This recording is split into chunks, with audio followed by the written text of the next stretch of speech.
Hello and welcome to another episode of the Unwanted Opinions podcast. Jay and I are back recording late for us, about almost 10 o'clock Eastern time. Jay, it's a busy Father's Day weekend, man, celebrating with dads. And I was going to say for you, but I do have a dad, so does she. Yeah. I was thinking only for the dads, which I am not. Well, no, it was my first Father's Day as an actual father, which was awesome and cool. And that's basically just what life's all about. So, no, it wasn't. I mean, it honestly just kind of felt like a normal day. Calling you or telling you Happy Father's Day? That was a little strange, I guess, because it never happened before. Yeah. But yeah, I mean, now I'm used to it. It's almost 8 months officially of being 7 days, 8 months being a dad. So I'm used to all the dad shit. Yeah. So happy Father's Day to all the dads out there. So yes, hope everyone had a belated Father's Day. Good Father's Day weekend. So, well, we're here to talk to you guys about some NBA basketball, some playoff basketball. We had some very compelling games over the weekend, starting with Jazz Clippers, which we'll touch on that. Then we had Clippers Suns on Sunday, Hawks Sixers. You had just one of the better game sevens I think I've ever watched in my life between the Bucks and the Nets on Saturday night. I mean, a group of us were just texting a bunch about it basically throughout the entire game, just saying like, damn, and oh my God, and just talking about a bunch of stuff that we'll get into. But as always, please remember to subscribe to the Unwanted Opinions podcast. You can find us on Apple Podcasts, Google Play, Spotify. Check out our YouTube channel. You can follow us on Facebook, Twitter, Instagram, Unwanted Opinions with Nick and Jay. Email us, unwantedopinionspodcast@gmail.com. Comments, questions, whatever, we're available. So get after us. I'm ready to jump right into these NBA playoffs. We don't have to spend that much time on Jazz Clippers just because I think it was the Friday night game? I believe it was. I think it was the standalone game on Friday night. Actually, I think Hawks and Sixers game 6 was right before that, but we'll talk about that later for game 7. Jazz Clippers. The Jazz lose back-to-back games. And the Clippers don't even have Kawhi. And in game 6, in game 6, I get the games 3 and 4. I mean, they got Kawhi. They're at home. The Clippers should win those 2 games, and like rightfully so. Kawhi goes out. They lose game 5 at home, which, okay, whatever. I mean, maybe Donovan Mitchell was kind of lingering around on that ankle in game 5, much more than he was in game 6, even though I don't think he was at 100% in game 6. But you're up 25 in the second half against a team without their best player, and you lose. I mean, that is just it was one of the worst, because the Jazz were just better. I mean, that was one of the worst playoff losses I think I've ever seen in my life. It would have been different if they had Kawhi and like, okay, they come back from 25 points down and they win the series. That would make a lot more sense than saying, okay, one of the top 5 players in the world is gone and that team's down by 25 and they come back and win. I would have never, if you would have told me that, I'd have smacked you. Yeah, and I probably would have smacked back, but I understand where you're coming from. But what do you think Paul George finally got that monkey off his back and kind of lived up, and it might not happen going forward again. It might just have been an anomaly. But to me, you got to give a lot of credit to Paul George for playoff heat, for coming through in the clutch. He didn't have a game where he scored under 20. Granted, game 1, he took a lot of shots to get those 20 points. Are you talking about in the Utah series just alone? Yes. Yeah, I don't think he was actually very good in game 1 or 2 That's what I said. Of the series. But games 3 through 6, he was and really especially good. Games 5 and 6 when there was no Kawhi and he stepped up. I wrote down in those 2 games without Kawhi, he averaged 32.5 points, 12.5 rebounds, and 6 assists. And he was good. He was playing that point forward role that you really haven't seen out of Paul George, because he didn't really do that in Indiana, even when he was the best player on the team. He definitely didn't do it in OKC when Westbrook just dribbled the ball for 23 seconds on the shot clock. This was a good overall playoffs to find out that a couple guys have that ability, because you look at, we're going to get there later, but KD had the same thing where he kind of got put in a position where it was like, okay, you're going to be bringing the ball up, you're going to be facilitating the offense, let's see what you can do. And I think both of them showed they are fully capable, even though they might not have been asked to do that as much in the past. But what Paul George did was pretty phenomenal. Then you got a guy named Terrence Mann, who I didn't even really know who it was, just explodes onto the scene at 24 years old. I mean, he was getting some, unrightfully so, but he was getting some DNPs early in the playoffs. Which I want to also give a lot of credit to Ty Lue, because for sure, what he did in this playoff series, and I think what he's shown his entire coaching career up to this point, is he doesn't care what the media says. He doesn't care what you as a fan believe he should be doing. He's going in there and fully believing in what he's going to draw up, and he doesn't care what your name is. He doesn't care what you've done in the past. He's going to play who he thinks is going to be good for that night or that series, and he doesn't care what your contract is. He's only going to do what he thinks is best for the team, and he just did in one season what Doc Rivers couldn't do with a better support. What any coach in Clippers history has ever done. They've never made a round 3 in the history of their franchise in 50 years. And that's on good side of history for Ty Lue, because Cleveland, he was the head coach. And now I know obviously they had LeBron and Kyrie, but I mean, he was that head coach that for there when they had snapped that 52-year drought in Cleveland when they won the title. And then now 50 years, first time in franchise history, the Clippers make round 3, which is obviously so far the greatest accomplishment in their short, or I guess in their long history of being a franchise, where this is just, there's some guys on this team that I had just didn't think they were good players, kind of made fun of the roster at the beginning of the season, but Nick Batum and Reggie Jackson and just some of these guys on this team. Marcus Morris got paid a shitload of money, and I didn't think he was well worth that. And he's kind of feast or famine sometimes anyways. But, man, like Reggie Jackson and Nick Batum just like got brought from the dead on this team. And Reggie Jackson was going at Rudy Gobert like it was nothing. I mean, he was attacking the 3-time Defensive Player of the Year at the rim like he was a child. I mean, they just absolutely dismantled the Jazz in the second half with Rudy Gobert on the floor. I mean, it was just a clinic for those guys. They scored 81 points in the second half alone after being down 22 at half. And you're just like, okay, you were thinking, all right, game over. The Jazz are going to go back game 7 and win. Like, this is what should happen because the Clippers are without their best player. But give a lot of credit to the Clippers, because I didn't think they had to sit them down 0-2 in back-to-back series where they just came back. And I think last year they probably would have folded. Last year, I don't think they would have been this mentally tough and been able to come back from that 0-2 series in either game or either series, because even in game 3 against Dallas, they were down like 30-11 to start that game. And they just were like, all right, we're just got to weather the storm. We'll get back in this. That's something that is a huge credit to Ty Lue and a lot of credit to those players. But I want to flip it. It is a bad loss for the Jazz. It was a horrible loss. As a horrible loss is. I want to kind of stick on that, flip it to you, and ask you a couple of questions on the reverse side. So you kind of mentioned a few things there. The Jazz started 2-0. They were up 2-0 in the series.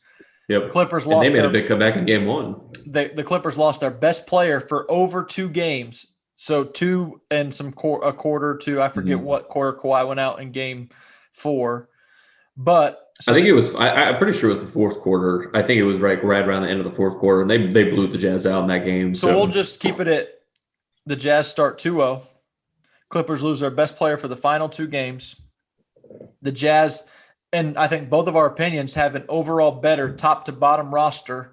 Without Kawhi, yes. Yes.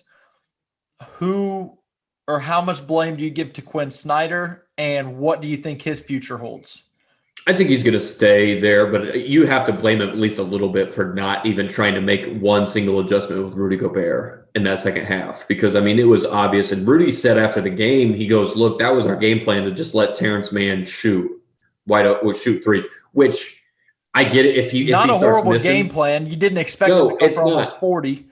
he went for 39. And he scored like 20 in the third quarter. But I mean, once he's actually hitting these shots, you have to make in-game adjustments and do something else. You gotta switch up what you're doing, go a little smaller so you can switch just every screen, because that's what the Clippers were trying to do. They were just getting switches, and then they were just trying to double Paul George every single time on pick and rolls, and then he was just finding the open man, and the ball was swinging. And they had a guy open in the corner every single time, and it seemed like everybody was just hitting. I mean, the Clippers were just they weren't missing. I mean, Patrick Beverley ran into a three and made it. Everyone just came in and was just smacking threes on the Jazz. And you didn't bring this up, but Conley was just bad in Game 6. I mean, it was clear that – I mean, I know he didn't play his Game 1 through 5, and their season's on the line, so I think Conley was just like, look, I'm going to try and go, and it was clear that he just wasn't ready. I mean, he was like dribbling off his feet.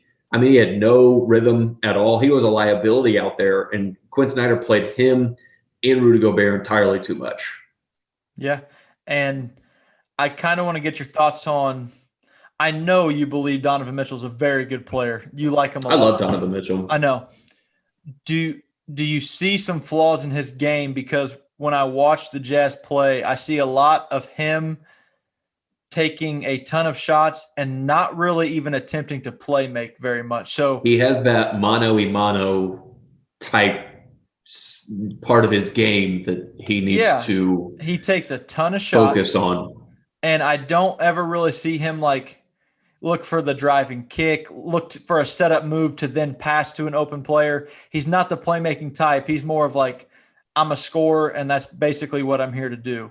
So I see that. That's definitely a part of his game that he has to work on. Yes, and I feel like if he could just figure that out, this Jazz offense could take an entirely different step. And I do agree with your point that they missed Conley in this series. And with a healthy Conley the whole way through, or at least the last couple of games, it could have been a different outcome because they really miss his playmaking ability. Because he's one of the smarter players in the NBA.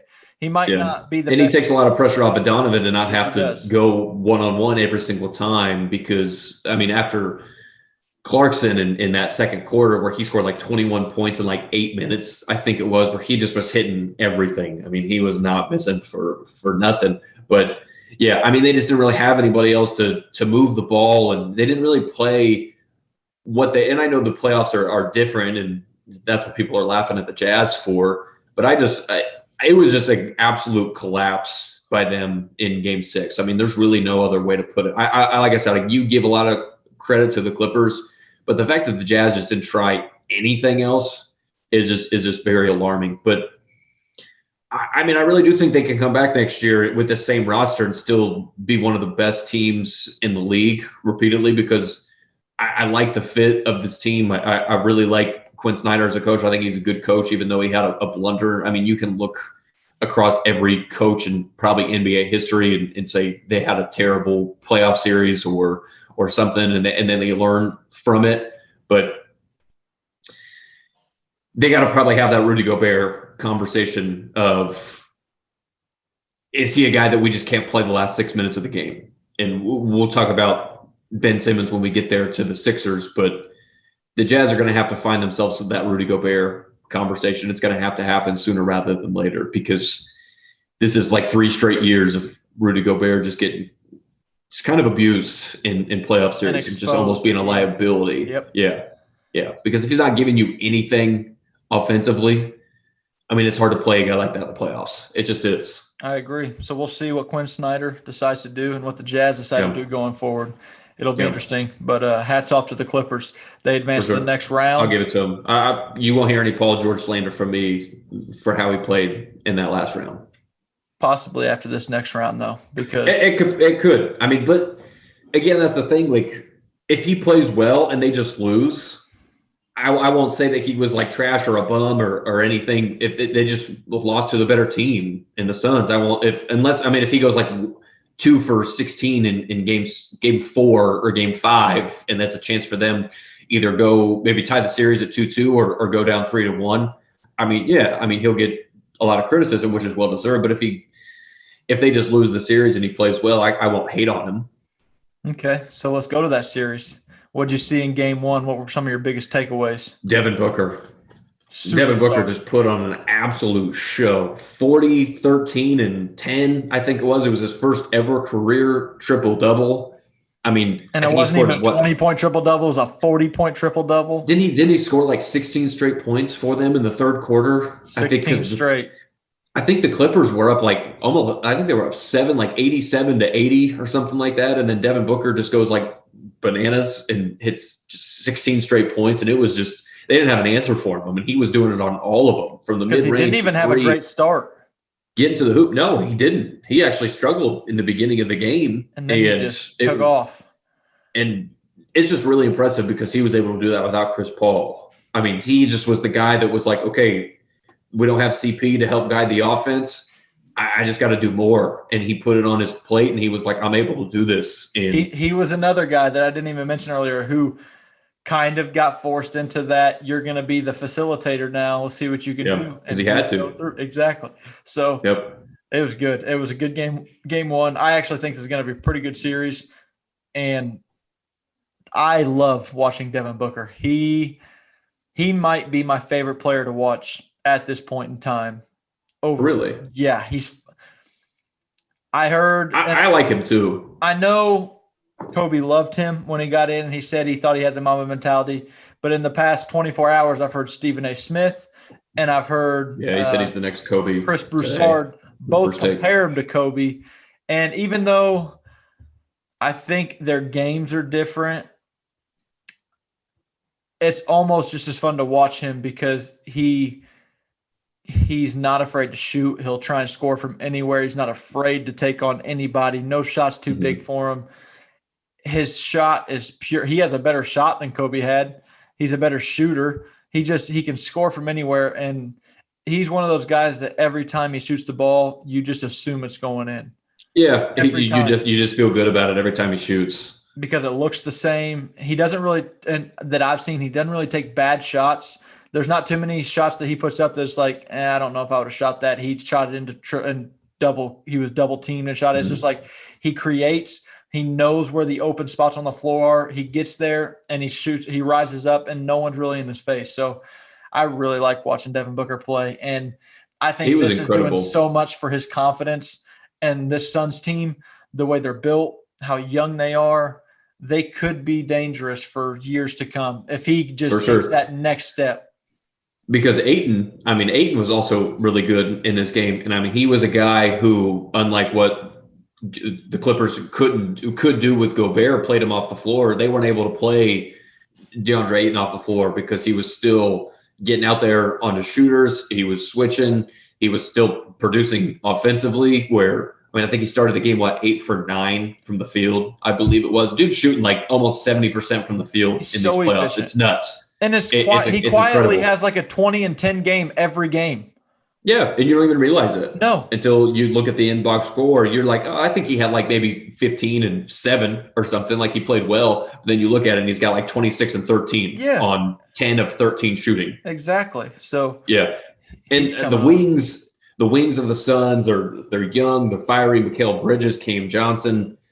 As much as I just have disdain for Jay Crowder, I actually thought he played well and defended pretty well in this game so far. I mean, it was a really quick turnaround for the Clippers. I mean, going from a very tenuous game 6 where you're down 25 and you come back and win that game to win the series, and then you basically got the highest of the highs. They were really celebrating in the locker room after that game 6 win to go to the conference finals, and then having to travel to Phoenix the next day to play the Suns, who I think almost had damn near a week off, even though they swept the Nuggets and were CP got stuck in the stupid COVID protocols, which that's also super impressive on the Suns that they were able to beat the Clippers in game 1 without CP3. Yeah. Who I also got to say, the Clippers also have without Kawhi, but so 2 of their best players on each team. So you can't really say, oh, well, the Suns didn't have CP. Oh, well, the Clippers didn't have Kawhi. It almost kind of cancels itself out, even though I would say Booker is the better player. But you could definitely argue that CP is the more important player. I know we've kind of talked about that when we talked about the MVP because you thought CP should have been the MVP this year. But I mean, with the Clippers, even to make it that close at the end after what they had to go through was damn impressive. itself because I actually thought they played well. You know who I this really Suns did. team reminds me of? Hit me. The Heat from last year. They're super unselfish. They got a superstar. They got some good role players. They have shooters. And surprisingly, this Suns defense has been, I think statistically, it's That's the what Booker second said best. after the game. He said we hang our hats on defense. Yeah, and it shows, and they hustle and they play hard, and the ball movement is great. They don't care who takes the shots. That's just like I truly believe. And you feel confident about basically every guy they put out there will make a shot. Yeah, Like you're not like saying like we want this one. You always have that guy where like, okay, we would live with Jay Crowder shooting over Devin Booker. But if you're like, you don't feel like, oh my God, he's going to miss every single shot he takes if you're a Suns fan. Exactly. So this Suns team is scary good right now, and they got hot at the right time. They knocked off the Lakers. They swept the Nuggets. They're up 1-0 on the Clippers. They have the potential to knock off both LA teams and make the yeah. And Kawhi and CP are both out for game 2. Yeah. And I saw Morris was questionable for game 2 with the right knee. He went out, I think at time or before half. Third quarter or something, right? It was right around that time, yeah. But so he's questionable. I want to ask you this about this Suns team because I agree with you. I think they're a legit Western Conference finalist because we just didn't see anybody getting past the Lakers, and maybe they wouldn't had AD not got hurt. But I've seen a lot of people saying they got to play the Lakers when they were down 2-1, then AD gets hurt, and then they win the rest of the series. They get to play Denver without Jamal Murray, and Michael Porter Jr. with his back flaring up the way it was in that series, and now the Clippers without Kawhi. I don't hang this against them because I mean you've seen it over years and years of teams that you just play who's in front of you. I mean, I know you talk about it a lot, and I mean I've talked about it again with LeBron's teams as well. But I mean, at the end of the day, you just got to play who's in front of you. I mean, it's not the Suns' fault that they're playing these teams with hurt guys. Do you hold that against them at all? No, because also in the first series, Chris Paul went out and then was not the same the rest of the series.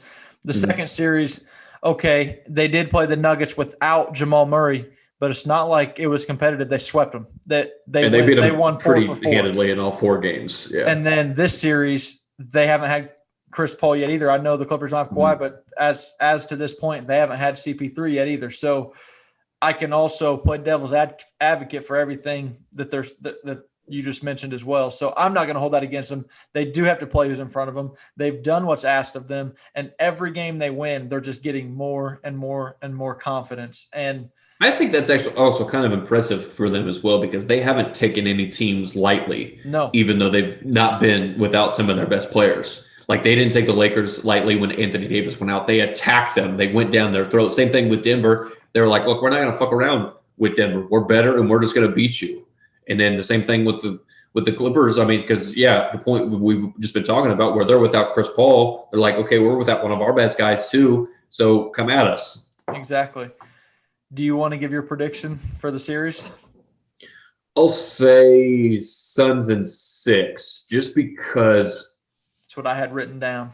I think it's just weird. I'm not sure Kawhi is coming back for the series. I mean, they've been very vague on his knee injury. It was reported it was a sprain. Then they said it was an ACL injury, and now they're saying it's a sprain, just a sprain. I just find it kind of weird. I doubt that they're hiding like a torn ACL or anything like that because teams, get in trouble for hiding those type of injuries. They can get fined and whatever. Obviously Steve Ballmer doesn't care about money. He's like the 3rd richest man in the world, or maybe not that, but he's worth $70 billion. So he's got enough money. So I don't think that's what he's worried about, but I just don't know if we see Kawhi this series. My mind would be a little bit different if the Clippers had Kawhi, but I mean, even if they get him back, is he going to be the same as he? That too. I mean, we've seen him come back off. We've seen him come back off injuries and play. I don't want to say scared, but play cautious and a little timid. Yes, and he could do the same thing, which at that point might even be worse than not having him on the court. So it could go a lot of different ways. But I also wrote down the Suns in 6 because I think fatigue is playing a factor. The like you mentioned before, the Clippers are coming off of a hard-fought series against the Jazz. Suns had all that rest and were still able to come out and beat them game one. It was kind of a catch-22 because you could see it going both ways. Clippers coming off a big emotional win could have a letdown, but the Suns coming off a week-long layoff and having rust. Sure. And the rust over the rest. Yeah. Yep, and the Suns. That was always a big argument in the playoffs. Yeah. And they have home court advantage. So I would take the Suns, and I'm going to take them in 6. Yeah. I just like the Suns team. I just think they're tough and they're not scared of anybody. And I mean, I know the Clippers have been down 0-2 in both series so far and came back and won both. But I still just don't think – I mean, winning a game is just obviously still just very important. And it's not like you can just throw away games in the Western Conference Finals. No. Not that they threw this game away because they tried their hardest to win at the end and they almost did. But the fact that Phoenix got this one is just very important. And each series that they're starting at a deficit has taken more and more out of them to get themselves out Absolutely. of the hole. And it's happened to them twice already, and now they're down 0-1 to the Suns in the Western Conference Finals. So it's more fatigue and more on all the players. So absolutely, I just think fatigue's going to catch up with them. Yeah. Do you want to go Bucks Nets game 7, or do you want to go Hawks Sixers first? I guess that was game 7 too. I'll go either one. Let's just go Bucks Nets then. Okay, that was the best game. Yeah, it was. It was one of the best game 7s I've ever seen. And I just want to start with this before we talk about the game at all. If you're a listener of this show, you know that I have a strong disdain for Kevin Durant as well, because I just am mad that he did the Golden State thing and just made the league pretty unwatchable for 3 years, in my opinion, just because it was uncompetitive and you just knew who was going to win. It was just kind of bullshit. But anyways, I have more respect for Kevin Durant from this series than I do from either of his 2 titles in Golden State. Just because what he was asked to do in this series, he's never been asked to do in his basketball career, where he's the only guy and he has to carry this team. Maybe in Texas. Well, okay, sure, in college, whatever, but no one cares about that. Do you ever hear anybody bringing up any college except for when they try and argue that Michael Jordan's the GOAT because he fucking won a championship in North Carolina? He said in his basketball career. All right, NBA career, sorry, professional career. I'll change, sure, whatever. You get my point. I got you. Where I know Kyrie plays game 1 and 2, games 3. Kyrie played game 3, yes, because he rolled his ankle in game 4.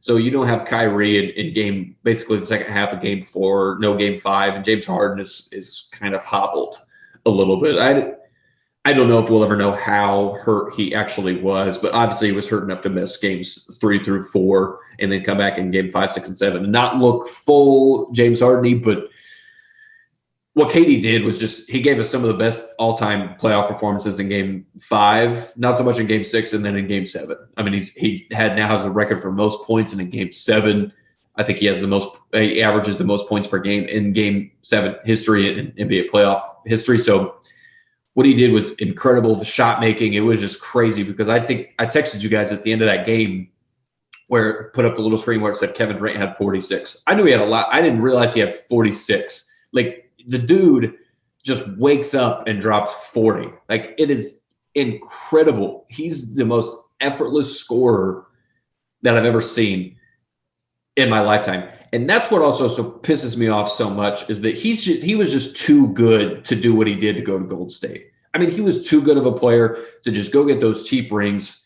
I'm not going to go down this road because it just drives me nuts. But unbelievable performance from Kevin Durant, even though they lost. And you can't really hold it against him, unlike other players get second round or first round exit, it's held against them. But I won't do that to KD. I just won't. I thought this was one of the best games / series we've seen in a long time for a couple reasons. I thought Brooklyn really stepped up and played good defense. I think they tried. They did. They put a concerted effort on the defensive side, which I did not think they were going to do coming in. I thought coming in the playoffs, they were just going to say, we're just going to outscore everybody, not worry so much about defense. So I applaud them for that. The Bucks played tremendous defense. I think They're only averaging like 102 points a game in the playoffs, which is pretty good considering they just went up against the Nets, who had the best offense in the league. Granted, I understand that they did not have their full roster at full strength. Yeah. Because and we both agreed that if they have Harden and Kyrie at full strength, they probably win in 5. And I told you that's only because they would have wanted to rest their one or two of the guys in one of the games and given a game. In that game 3, where they just basically, it was almost a throwaway game and the Bucks blew them out. That usually happens coming home. The Bucks have so much pressure on them, and they've got their home crowd, and they win game 3. So that probably would have happened anyways. But I don't put. I'll put like 10% of the blame on KD because okay, I mean, I guess you can, because in the overtime he didn't do shit and he was gassed. I don't think he had anything left. I don't think he did either. Yeah, and that's because they didn't really have a bench. That can also go to Nash a little bit. The blame for Nash for playing him 48 minutes, game 5, game 6, where they really weren't in that game that much in game 6. And I think Katie still played 40 minutes in game 6, which is a lot for 3 straight games where you're playing that much. And that just takes a toll on you. So go ahead. When you're needing him to be the best player on every possession and do everything. I think Steve Nash got some learning curves this Agreed. Playoff series. His inexperience showed through in a lot of different moments. One big thing is his just deciding we're just really going to run with like 5 or 6 guys. We're not going to. Yeah, I think he played 7 guys in game 7, and it was barely 7 because Jeff Green barely played. And I think he's hurt or something. I mean, the bench didn't give him anything anyway. I saw in game 7, they played like 23 or 20 something total minutes from the bench and got 0 points.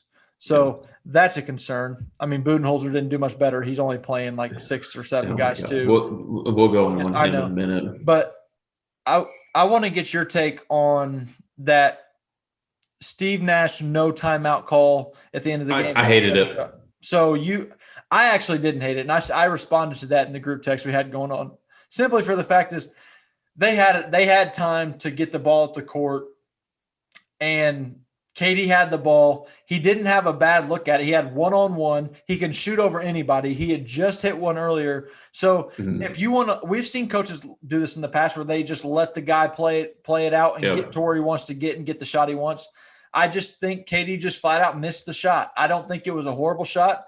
I think he had time to get to where he wanted. I mean, he just hit that basically almost the same shot 5 minutes earlier. And I think obviously – hindsight's always 20/20, so he misses that shot. Obviously, he should have called a timeout. They could have got a better play drawn up, blah, blah, blah. And I don't disregard what you're saying if that's what you believe, but I don't think it was a bad shot. So I'm not going to put that all on Steve Nash because if KD goes down and just drills it, then he looks like a genius. Why? Nobody's going to be saying he should have called a timeout because Kevin Durant hit the shot. So that's the one I want to push back on a little bit. But there were a lot of moments that Steve Nash's inexperience as head coach definitely shined through, and he's got to learn from. There's a couple reasons why I normally lean to calling a timeout because I think you can always usually draw up a better shot. But a couple reasons why I think they should have called it there was obviously all of your guys in overtime have played at least 40 minutes. So all of them are absolutely gassed. So you can get them at least a minute or two breather where you could, that even may be more beneficial than drawing up an actual play because I mean, Katie tried to give the ball to Harden and Harden was like, fuck this. I want you to take the shot. You saw how he was shooting. Because Harden's like, I don't have it either, man. Like, look, I'm basically just out here more as a decoy and the Bucks still haven't tried to attack me in 3 games, but that's neither here nor there. And I've always probably leaned towards that more because they'd only scored 2 points in overtime up to the last. Well, they only scored 2 points total in overtime, and it was like the first 30 seconds when Blake Griffin threw Giannis to the ground and Brett Brown got the offensive rebound and there was nobody there, which the refs just blindly didn't call because there was a lot of bad calls. It was one of maybe the worst officiated playoff games I've ever watched in my life. It was really bad. I mean, it was terrible. Mark Davis is turning into the new fucking Scott Foster with all these terrible non-calls, whatever, because anyways, you couldn't basically touch a Nets player for the first 4.5 quarters. Yeah. But I want you to go to the Bucks because I could see the disgust you were starting to talk about when you said that they weren't attacking James Harden, who couldn't move. And they didn't do it for 3 games. And I saw your face when I mentioned that Budenholzer wasn't subbing and didn't know how to use his roster. So he's probably the worst coach that's ever gotten to the conference finals. Well, and he's done it multiple times because he took the Hawks in 2015. He also went with them, and then he got swept by LeBron and the Cavs when Kyrie Irving didn't even play in 3 of the 4 games. Because the way we I don't think a lot of people, and Kevin Love didn't play in a single one of those games. It was basically LeBron that beat the 60-win Hawks all by himself. But the way we've been talking, it would make it seem like the Nets won the game and are moving on. Yeah, but the Bucks are moving on. They should have. So tell me your thoughts on the Bucks, because you were. So I originally said Bucks in 6. Yeah. Before the series even started, and I was just flat out wrong. Maybe it was a little bit that I didn't like the way that we talked about before. I didn't like the way the Nets came together, and I have issues with their 3 stars and whatnot. But those 2 last plays of the game were just so telling for Budenholzer's career. I mean, I texted back when Brooke the Lopez shot clock. That couldn't have been what they drew up. That couldn't have been their go-to. Was where why don't you have Lopez inbounding first of all, and then you have either get it to Giannis, Middleton, or Drew Holiday, because I think Lopez is a smart enough player where he's not just going to throw a terrible pass or a shitty pass or do something completely stupid. I don't think he's that type of player. I thought so too until he got a shot clock violation. Well, I mean, also you give a 7-footer, your center, the ball in the corner with 2 seconds left on the shot clock. That's not his game. That's not what he's supposed to do. You expect him to just create a shot for himself. That's why you have those 3 other guys who can create a shot for themselves and just get a shot rather than just not even throwing up anything.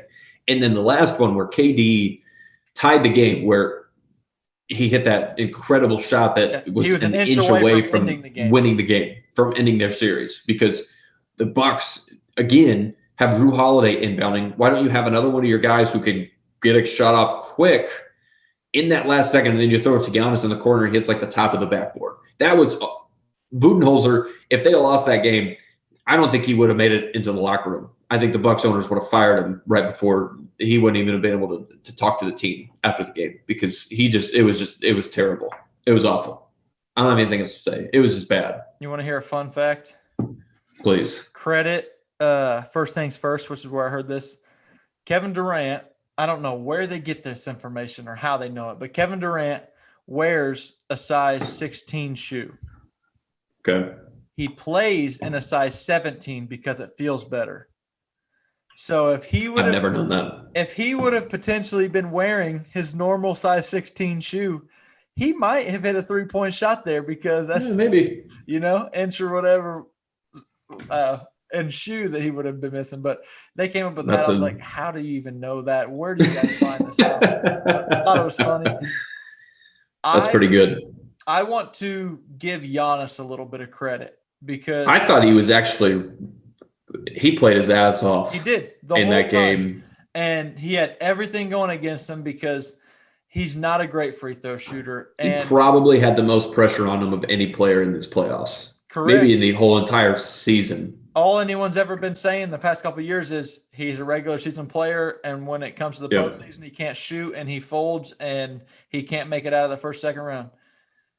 He made it, and it was superstar versus superstar with role players around him. And I know KD went off, but even though this is what I respected the most about it, he was missing free throws. He had the crowd chanting every time he got to the line. Counting every single time. 2, 3, and you hear it. You can't zone that out. So you're thinking it was like the fastest count to 10 I've ever heard in my life. He's missing a couple free throws early. Then he hits 6 in a row.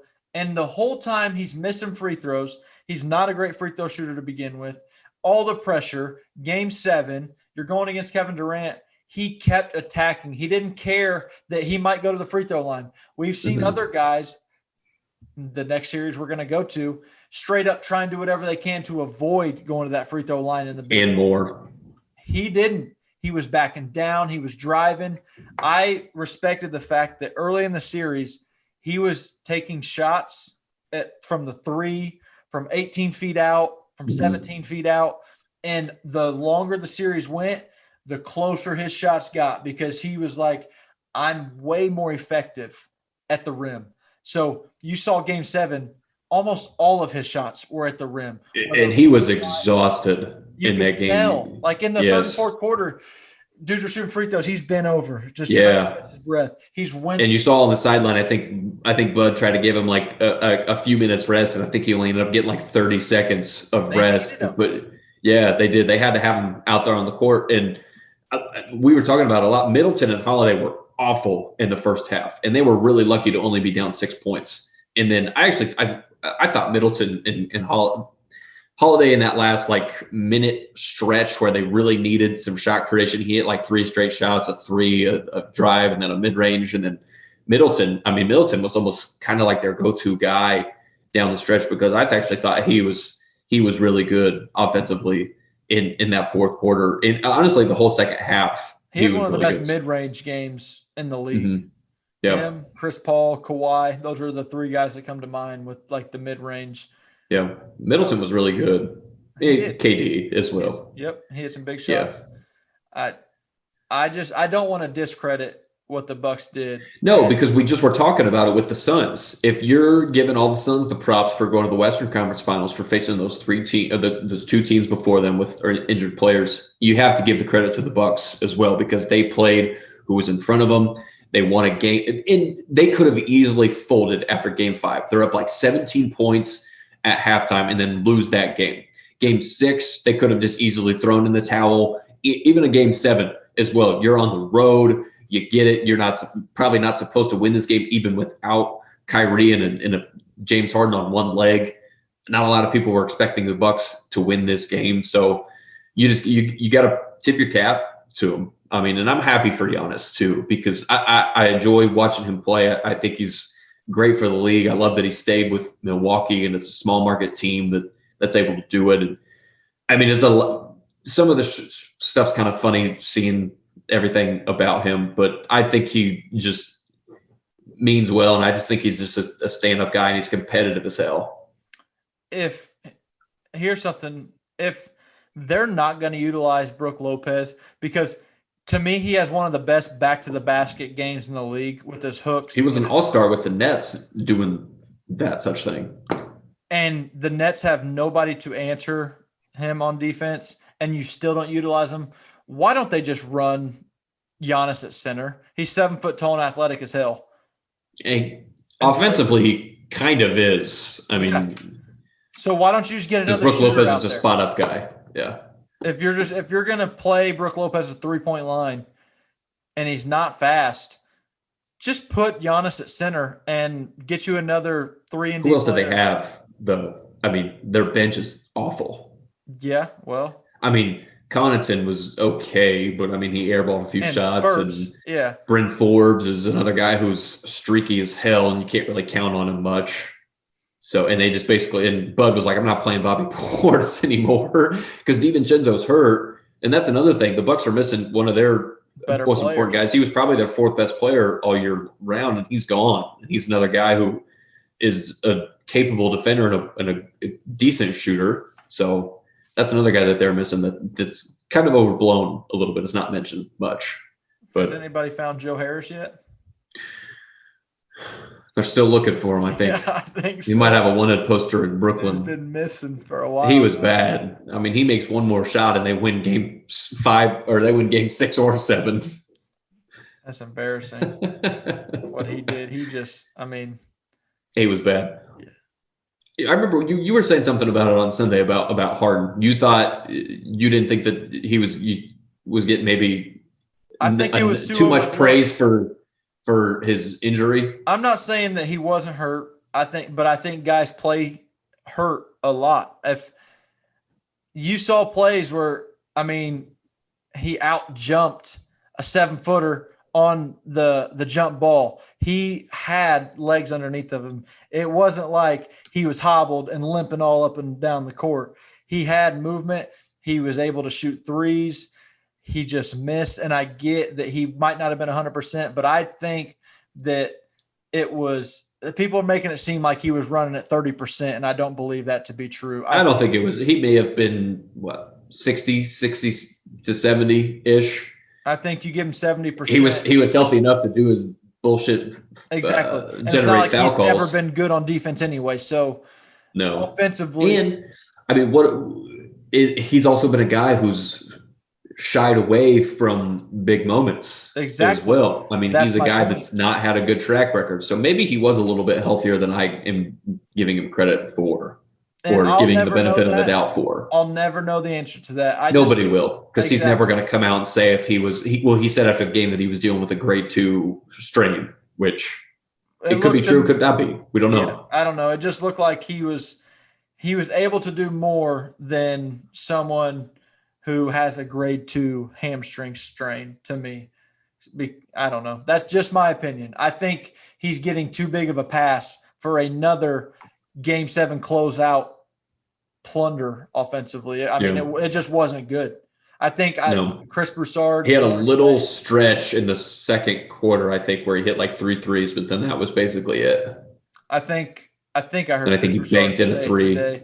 Don't quote me on the exact stats, but it was something like in 8 closeout games in his career, he's 1-7. And it's one of the worst ever. He's under 25% from 3. So I think he's had 2 games where he's been 2 for 11 from the field in some closeout games. I mean, he has the famous. Well, that one with the Rockets against the Warriors, he was like 1 for 17 or something like that, wasn't he? Well, and in Game 6 against the Clippers in like 15, where he was sitting on the bench with a towel over his head, and Josh Smith and Corey Brewer brought him back and won the game against the Clippers, and they win Game 7.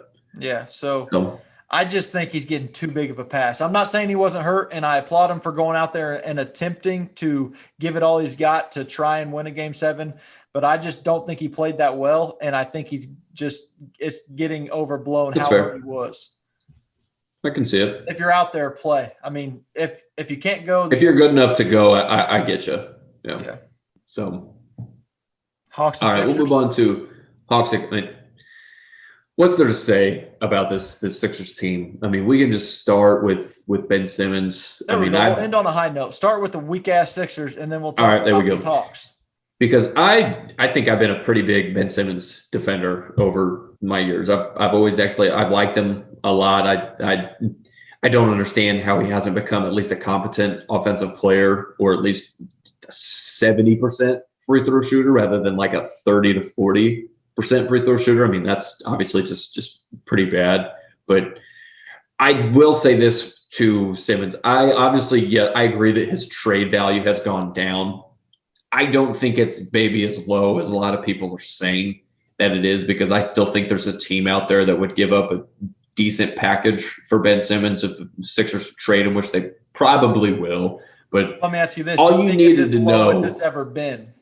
Yes. Okay. Yes, for sure. And really all you need to know from this series is he only attempted 3 total shots in the fourth quarter. I mean, the dude just didn't – he was either scared or afraid of going to the free throw line. I think it was both of those things. I just don't think he wanted to do anything. I mean, it was clear he passed up a dunk when it could have tied the game at 88.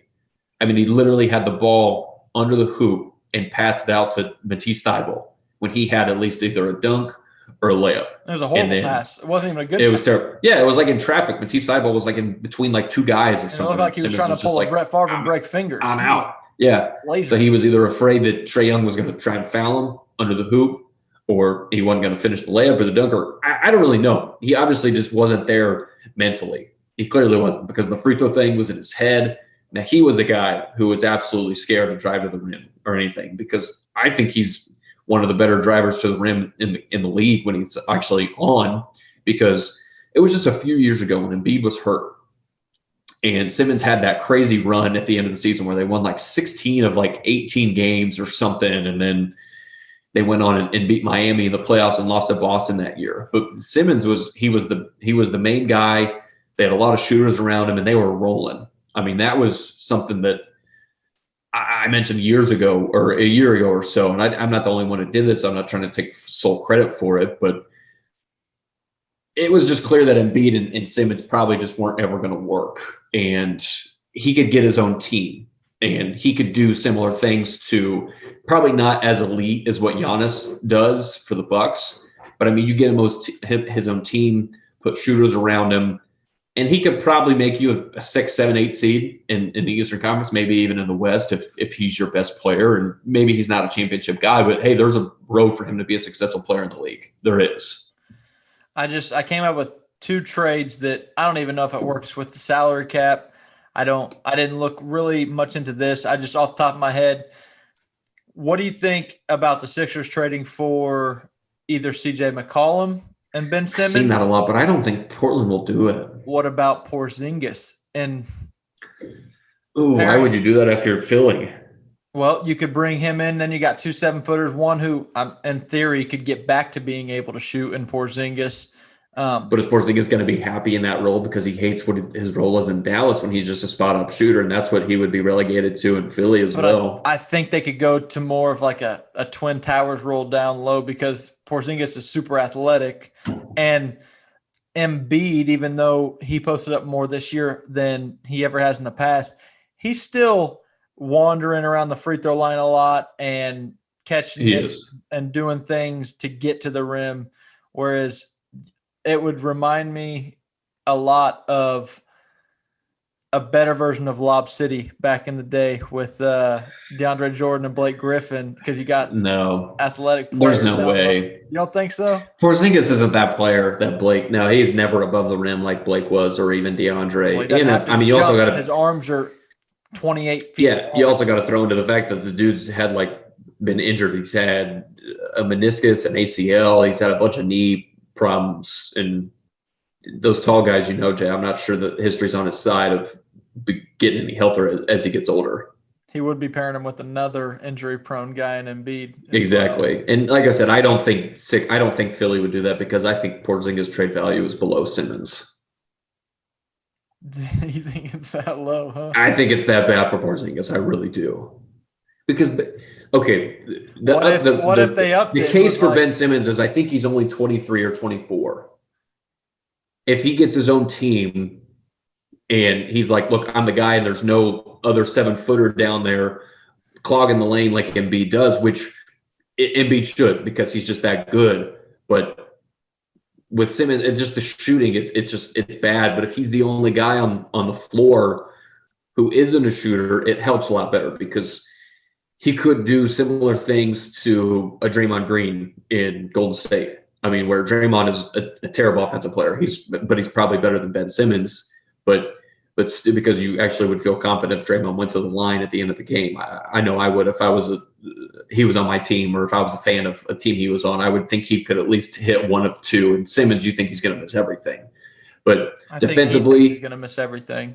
He's very very switchable. He can guard basically any position because he's 6'10", and then offensively, he's an elite passer.